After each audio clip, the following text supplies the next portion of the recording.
तो फिर ये ईगो इतना क्यों आ जाता है राजकुमार भाटी जी? क्योंकि देश का ही तो नुकसान हो रहा है, चाहे वो राहुल गांधी बोले, चाहे ये बोल रहे हैं, बिट्टू बोल रहे हैं, चाहे बाकी बयान की वही हश्र होगा जो इंदिरा गांधी का हुआ था, राजीव गांधी का हुआ था। ये ईगो क्यों आ रहा है? ऐसे मसलों को क्यों बढ़ाया जा रहा है? राजनीतिक पार्टियों की तरफ से फायदा दिखता है?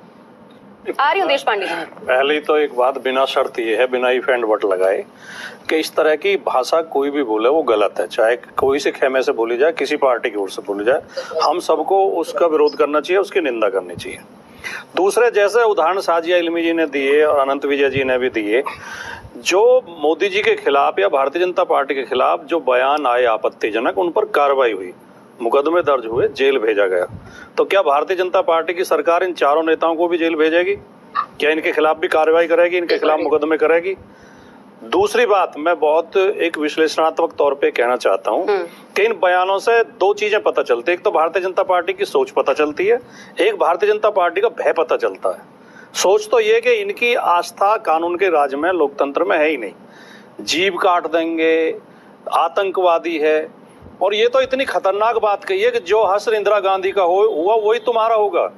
इंदिरा गांधी तो आतंकवादियों से लड़ते हुए शहीद हुई, देश के लिए लड़ रही थी, देश को की एकता अखंडता के लिए लड़ रही थी। तो क्या इंदिरा गांधी को भी आप खलनायक मानते हैं? क्या इंदिरा गांधी की हत्या का आप समर्थन करते हैं? ये भारतीय जनता पार्टी की जो सोच है, तानाशाहीपूर्ण सोच, लोकतंत्र विरोधी, न्याय विरोधी, ये उसके सबूत हैं। और भय मैं इनका इसलिए कह रहा हूँ कि इन्हें आजकल राहुल गांधी से इतना भय है कि राहुल गांधी के किसी भी बयान को लेकर पूरी भारतीय जनता पार्टी बिलबिला जाती है, पूरे हत्थे से उखड़ जाते हैं, उल्टे सीधे पता नहीं क्या क्या बोलने लगते हैं। इस तरह जस्टिफाई नहीं किया जा सकता जिस तरह साजिया जी कर रही थी।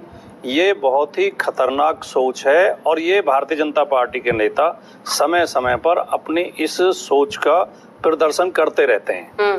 सीधे सीधे आपको ये, मुझे भारतीय जनता पार्टी के प्रवक्ताओं में और नेताओं में एक बहुत बड़ी खराबी लगती है कि जब इनके किसी गलती का जिक्र करो तो इतिहास की गलतियां गिनवाने लगते हैं। तब भी तो ऐसा हुआ था, तब भी तो ऐसा हुआ था। इसका मतलब ये अनवरत चलता रहे, आप भी करते हैं, ये अनवरत चलता रहे।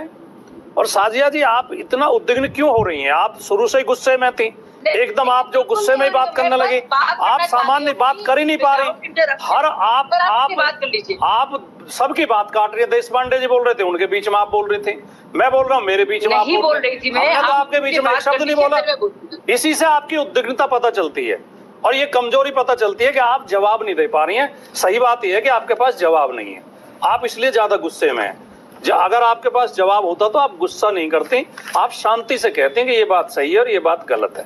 जी, मेरे पास जवाब है और आप भी जानते हैं। अगर भारतीय जनता पार्टी इन नेताओं के खिलाफ आसाजी कार्रवाई नहीं करती है तो ये माना जाएगा कि पूरी भारतीय जनता पार्टी की सोच है और ये नरेंद्र मोदी जी की सोच है।